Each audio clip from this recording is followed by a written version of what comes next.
নমস্কাৰ, welcome back to my tube channel Babu's Clicks. সপ্তম শ্ৰেণীৰ ছাত্ৰসকল, তোমালোকৰ গণিতৰ 222 নম্বৰ পেজ যে আছে, 222 নম্বৰ পেজ আৰু 223 নম্বৰ পেজত থকা যিখিনি উদাহৰণৰ অংক আছে, 1, 2 আৰু এইপিনে আছে 3, এই উদাহৰণৰ অংককেইটা যে আলোচনা কৰিবলৈ ওলাইছোঁ। এইকেইটা অংক আলোচনা কৰাৰ উদ্দেশ্য এটাই যে তোমালোকৰ আজিকালি প্ৰশ্নৰ যিটো পেটাৰ্ণ, সেই পেটাৰ্ণটো অলপ সলনি হৈছে আৰু বিশেষকৈ কি হয়, অনুশীলনী অংকতকৈ বাহিৰা অংকবিলাক বেছিকৈ প্ৰশ্ন কাকতত আজিকালি কটা হৈছে। চ' সেইকাৰণে এই বাহিৰা অংকখিনি তোমালোকৰ লগত ডিছকাছ কৰিবলৈ ওলাইছোঁ। ভিডিঅ'টো সম্পূৰ্ণভাৱে মনোযোগেৰে চাবা। তো আজিৰ ভিডিঅ'টো আমি আৰম্ভ কৰোঁ।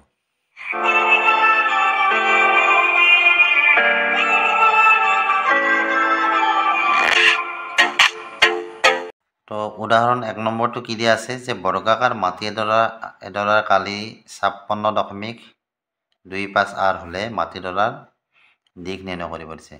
তো আমাক দিয়া আছে মাটিডৰাৰ কালি ইমান।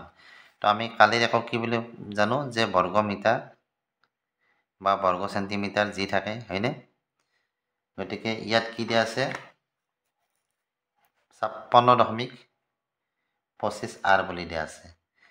গতিকে 1 r সমান কিমান?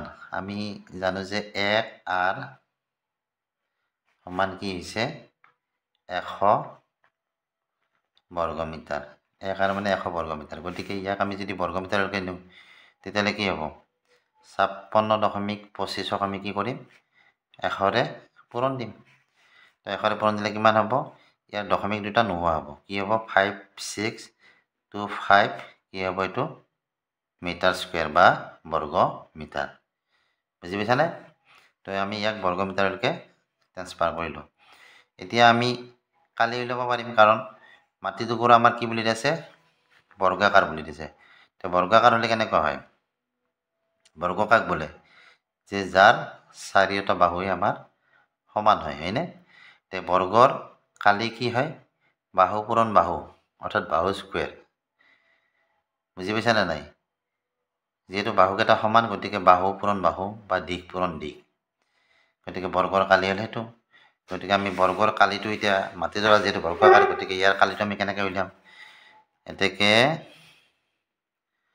মাটিডৰাৰ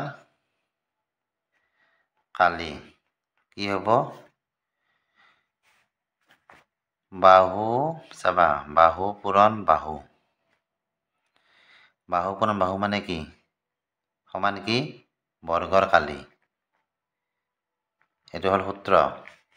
বাহু পূৰণ বাহু মানে কি বাহু স্কুৱেৰ, এনেকৈ লিখিব পাৰোঁনে? সমান বৰ্গৰ কালি।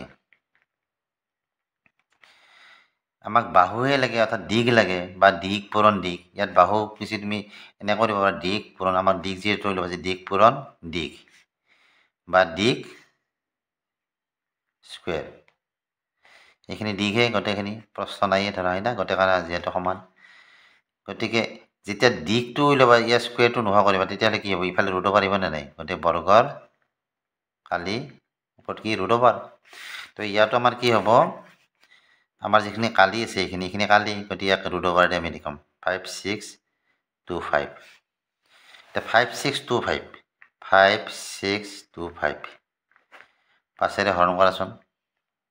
পাঁচেৰে একবাৰ গ'ল 5ক, 6কৈ একবাৰ গ'ল, কি থাকিল 1 থাকিল, 12 হ'ল 5 দুগুণ 10, আৰু 10 হ'লে 2 থাকিল 25, 5 5 গুণ 25। আকৌ পাঁচেৰে দিয়া 5 দুগুণ 10, 1 থাকিল 12, 5 দুগুণ 10 আৰু 2 25, 5 5 গুণ 25।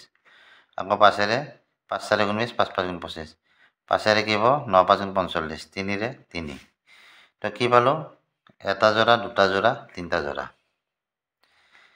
বুজি পাইছানে? কি হ'ল? এনেকুৱা হ'ল। আমি এনেকৈ লিখিব পাৰোঁ 5 স্কুৱেৰ ইনটু 3 স্কুৱেৰ। ইয়াৰ পৰা কি কি হ'ব? স্কুৱেৰ ৰুট অভাৰ গুচি যাব, স্কুৱেৰ ৰুট অভাৰ গুচি যাব, গোটেইটাৰ পৰা স্কুৱেৰ ৰুট অভাৰ গুচি যায়। কি থাকিব? 5 এটা থাকিব ইয়াত, ইয়াতো 5 এটা থাকিব দুটাৰ পৰা, ইয়াৰ দুটা 3ৰ পৰা এটা 3 ৰৈ যাব, ৰুট অভাৰ উঠি গ'ল, হয়নে? তো এইকেইটা পূৰণফল যি হ'ব সেইটো হ'ব কি মাটিডৰা কালি। মাটিডৰা কালি নহয় দেই, আমি দিশহে উলিয়াইছোঁ। দিশৰ ক্ষেত্ৰত এইটো মাটিডৰাৰ দিশ, এইটো দিশ দেই, মাটিডৰাৰ দিশ। মাটিডৰাৰ দিশ আমাৰ কিমান হ'ব এতিয়া? 5 5 গুণ 25, 25 3 গুণ কিমান 75, 75। তো দিক কি হ'ব এতিয়া এইটো আমাৰ যেহেতু মিটাৰ স্কুৱেৰ আছিল কালিটো গতিকে দিক কি হ'ব আমাৰ 75 মিটাৰ বুজি পাইছানে এনেদৰে তোমালোকে মাটিডৰাৰ দিকটো নিৰ্ণয় কৰিব পাৰিবা তো কি দিয়া আছে 2 নম্বৰটোত 8 মিটাৰ দীঘল আৰু 6 মিটাৰ বহল মজিয়া এখনত 20 সেন্টিমিটাৰ দীঘল আৰু 15 সেন্টিমিটাৰ বহল টাইলছ লগাবলৈ কিমানখন টাইলছৰ প্ৰয়োজন হ'ব ইয়াত কি কোৱা আছে আমাৰ মজিয়াখনৰ কি দিয়া আছে দিক দিয়া আছে 8 মিটাৰ আৰু প্ৰস্থ দিয়া আছে 6 মিটাৰ এতিয়া প্ৰথমতে আমি কি কৰিব লাগিব মজিয়াখনৰ কালিটো নিৰ্ণয় কৰিব লাগিব তাৰপিছত আমি টাইলছৰ কালিটো ল'ব লাগিব এতিয়া মজিয়াখনৰ কালি যিমান ওলাব সেই কালিক আমি টাইলছৰ যিখিনি কালি আছে সেই কালিৰে আমি কি কৰিব লাগিব হৰণ দিব লাগিব তেতিয়া হৰণফল যেটো হ'ব হিমানখন টাইলছ আমি লগাব লাগিব বুজি পাইছানে প্ৰথম কথা আৰু এটা ইয়াত কি কাম কৰিব লাগিব আমাৰ যেটো টাইলছৰ দিকটো আমাৰ কিমান কিহত দিয়া আছে এককটো ইয়াৰ সেন্টিমিটাৰ দিয়া আছে দিক আৰু প্ৰস্থৰ একক গতিকে আমি কি কৰিম মজিয়া যেটো দিক আৰু একক আছে মিটাৰত আছে হিয়াক আমি কি কৰিম সেন্টিমিটাৰত নিম তো আমাক কি দিয়া আছে সলিউশন মজিয়াৰ দিক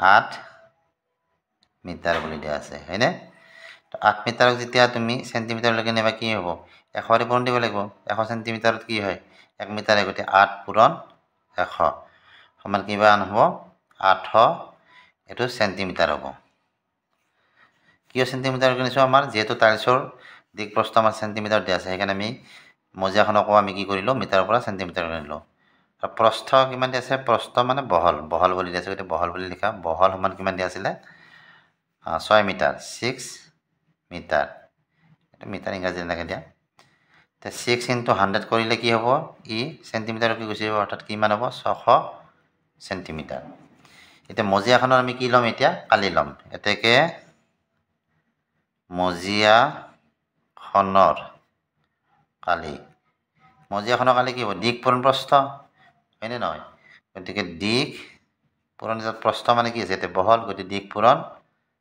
বহল বুলি দিয়া দিক কিমান আছে 800 পূৰণ বহল কিমান আছে 600 আৰু 800 পূৰণ কৰিলে কিমান হ'ব এই দুটা কালিৰ একক কি হ'ব আমাৰ সেন্টিমিটাৰ স্কুৱেৰ হ'ব হয়নে গতি এই দুটা পূৰণ কৰিলে আমি কিমান পাম ইয়াতে বহাই দিছো মই 8 6 * 48 48 আৰু শূন্য কেইটা হ'ব ইয়াত দুটা চাৰিটা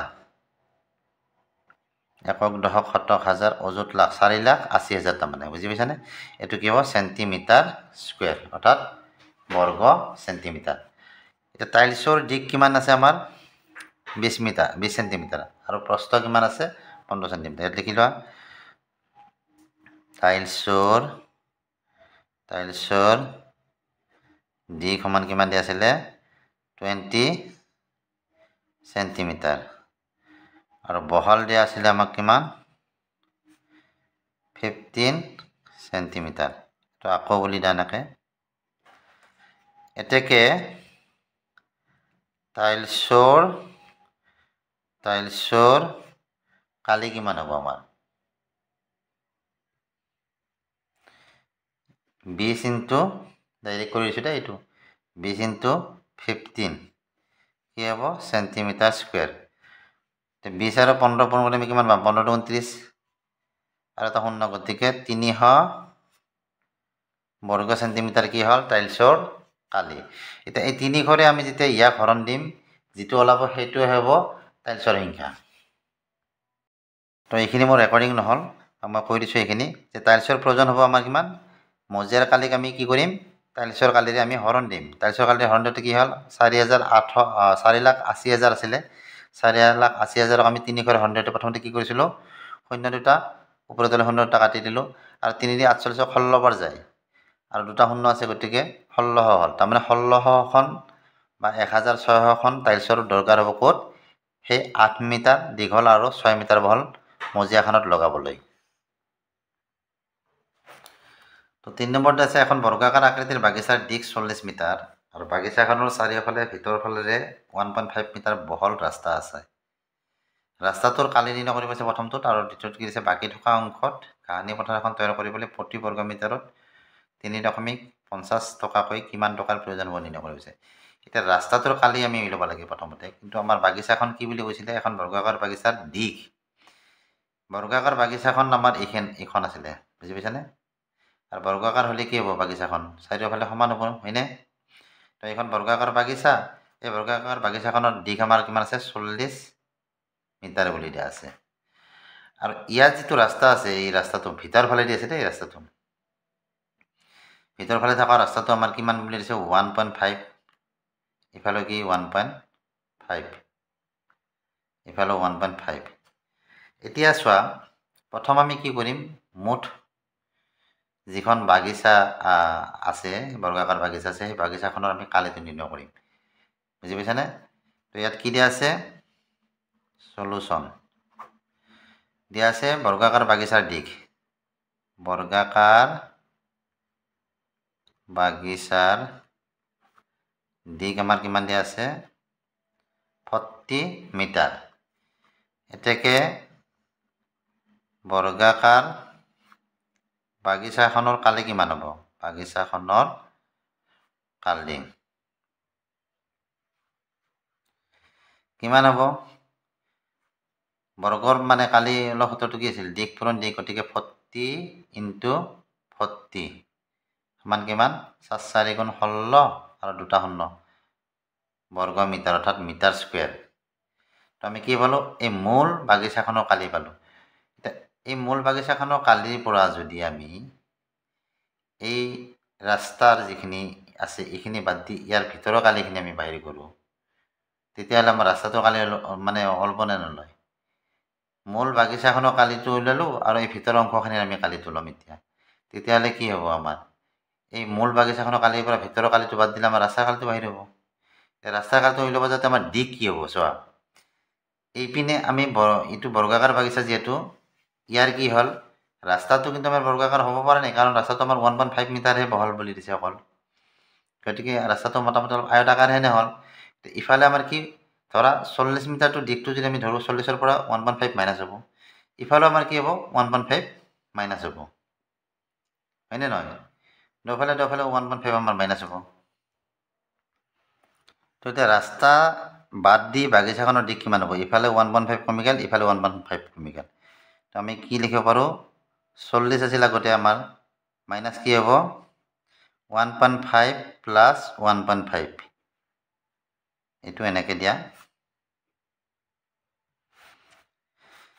কিমান হ'ব 40 মাইনাছ 1.5 যোগ কৰিলে আমাৰ কিমান হ'ব 3 হ'ব ইকুৱেল টু কি হ'ব 40ৰ পৰা 3 গ'লে 37 কি হ'ব মিটাৰ তো ৰাস্তাটো বাদ দি আমাৰ বাগিচাৰ দিশ কিমান হ'ব 37 মিটাৰ হয়নে এতিয়া ৰাস্তা বাদ দি বাগিচাৰ কালিটো উলিয়াই লোৱা এতেকে ৰাস্তা বাদ দি বাগিচাৰ কালি কিমান হ'ব দিশ কিমান 37 গতে 37 * 37 কিমান হ'ব আমাৰ এইটো মিটাৰ স্কয়াৰ পূৰণ কৰা 37 আৰু 37 পূৰণ কৰিলে কিমান পাবা 1369 বৰ্গ মিটাৰ তোমালোকে পূৰণ কৰি চাবা এইটো 1369 এতিয়া 1369 কাৰ এইখিনিৰ কালি হ'ল 1369 আৰু এইখিনি সম্পূৰ্ণ বাগিচাখনৰ কালি আমি কিমান পাইছিলোঁ 16 16ৰ পৰা যদি আমি এইখিনি বাদ দিওঁ আমাৰ ৰাস্তাটোৰ কালি ৰৈ যাব নে নাযায় মূল কালিৰ পৰা যদি আমি এইখিনি বাদ দিওঁ ৰাস্তাটোৰ কালিখিনি থাকি যাব নে নাযায় গতিকে এতেকে ৰাস্তাটোৰ কালি 1 নম্বৰ যিটো প্ৰশ্নৰ উত্তৰ আছে এতেকে ৰাস্তাটোৰ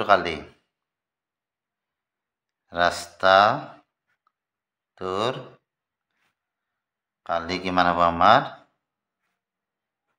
16 মাইনাছ 1369 মিটাৰ স্কয়াৰ 10ৰ পৰা 9 গ'লে 1 থাকে তাৰপিছত ইয়াত কি আছে 9 আছে 9ৰ পৰা 6 গ'লে 3 থাকে এইফালে আছে 5 5ৰ পৰা 3 গ'লে 2 আৰু 1ৰ পৰা 1 গ'লে 0 অৰ্থাৎ 231 বৰ্গ মিটাৰ বা মিটাৰ স্কয়াৰ হৈছে কি ৰাস্তাটোৰ কালি আৰু আমাৰ কি ওলাব আছে যে বাকী থকা অংশত ঘানি পথাৰ এখন তৈয়াৰ কৰিবলৈ প্ৰতি বৰ্গ মিটাৰত 3 টকা 50 টকাকৈ কিমান টকাৰ প্ৰয়োজন হ'ব এতিয়া বাকী থকা কোনখিনি অংশ আছে আমাৰ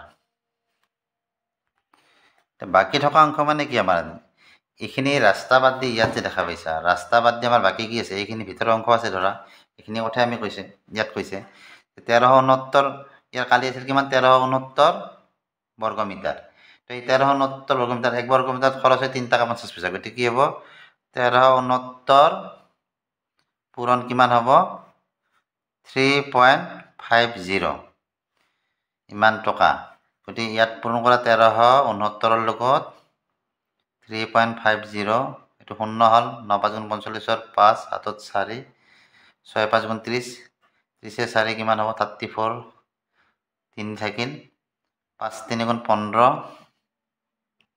15 লগত 3 যোগ কৰিলে 18 হ'ব 5 1 5 5 1 6 9 3 27 7 হাতত 2 6 3 18 18 দি 20 শূন্য হাতত 2 3 3 9 9 1 9 2 11 1 হাতত 1 আৰু 3 3 1 4 শূন্য 5 7 4 11 1 হাতত 1 8 1 9 6 1 7 4 দশমিক ক'ত আছে দুঘৰত আছে গতিকে ইয়াতে পৰিব অৰ্থাৎ কিমান হ'ব আমাৰ এটো 4791.50 তো এইখিনি হ'ব টকা খৰচ এইখিনি টকা প্ৰয়োজন হ'ব আমাৰ কি বাকি থকা অংশত ঘাৱনি পথাৰ লগাবলৈ তো এইখিনিলৈকে দিলো আজি ভিডিওটো চাই কেনে পালা জনাবা ভিডিওটো চাই ভাল লাগিলে ভিডিওটো লাইক কৰিবা চেনেলটো সাবস্ক্ৰাইব কৰিবা আজিলৈ বাই বাই থ্যাংক ইউ